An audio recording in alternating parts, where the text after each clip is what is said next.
মুদ্রা বিক্রি করবো, মুদ্রা বাবা মুদ্রা। ওহ মামা চুপ করো তো, এত মুদ্রা মুদ্রা করলে মাছ তো সব চলে যাবে।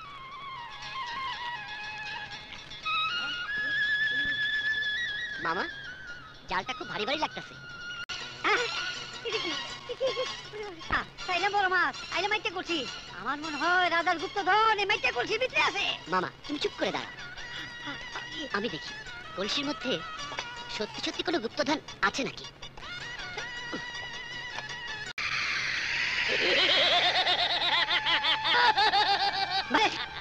এই মানব সন্তান, আল্লাহর নাম নিয়ে নে, এখন তোর মৃত্যু হবে। কেন? আমি কি অপরাধ করেছি? আমার ভাইনা কি অপরাধ করেছে? অপরাধ তোর ভাগিনার নয়, এটা আমার শপথ। শপথ? হ্যাঁ, 3 যুগ ধরে আমি এই কলসির মধ্যে বন্দী ছিলাম। প্রথম যুগে আমি শপথ করেছিলাম, আমাকে যদি কেউ মুক্ত করে আমি তাকে অমর বানিয়ে দেবো। আর দ্বিতীয় যুগে মুক্ত করলে তাকে আমি 7,000 ধন দিয়ে দেবো, কিন্তু কেউ আমাকে মুক্ত করেনি। তৃতীয় যুগে আমাকে যদি কেউ মুক্ত করে আমি তাকে মেরে ফেলবো, এটাই ছিল আমার শপথ।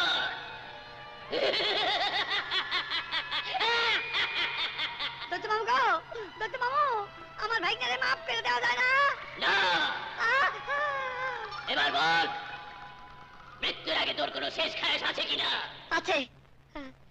আমি দেখতে চাই তুমি এত বড় দৈত্য হয়ে এই কলসির ভেতর কি করেছিলে।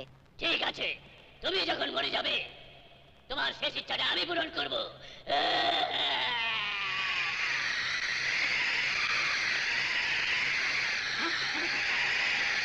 সাবাস ভাইনা, সাবাস সাবাস সাবাস ভাইনা। তুমি একটা এই কাজের কাজ করছো। এই শালা দৈত্য আরো 100 বছর বন্দী থাক। আমাকে মুক্ত করে দাও, আমি পৃথিবীর আলো বাতাস দেখতে চাই। আমাকে মুক্ত করে দাও, আমি তোমাদের কোনো ক্ষতি করব না। আমি তোমাকে বিশ্বাস করি না, তোমাকে মুক্ত করলে তুমি আমাকে মেরে ফেলবে। দৈত্য রাজা শপথ করে তা কখনো বরখেলাপ করে না। মিশা কথা। কুরবান পয়গম্বরের কসম খেয়ে বলছি, আমাকে মুক্ত করে দাও। ঠিক আছে, আমি তোমাকে এখনই মুক্ত করে দিচ্ছি। ভাইনা এই দৈত্যের কথা বিশ্বাস করো না।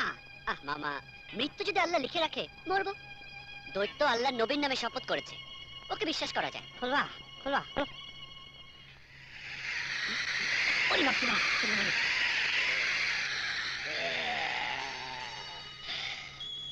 হে আদম সন্তান, আমি তোমার কাছে ঋণী হয়ে গেলাম।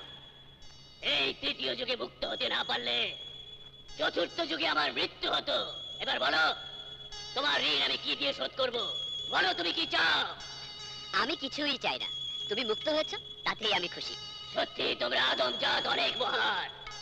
কোনোদিন যদি কোনো বিপদে পড়ো তাহলে নদীর পাড়ে এসে আমাকে 3 বার ডাক দিলে আমি এসে হাজির হব। আসি বন্ধু, খোদা হাফেজ।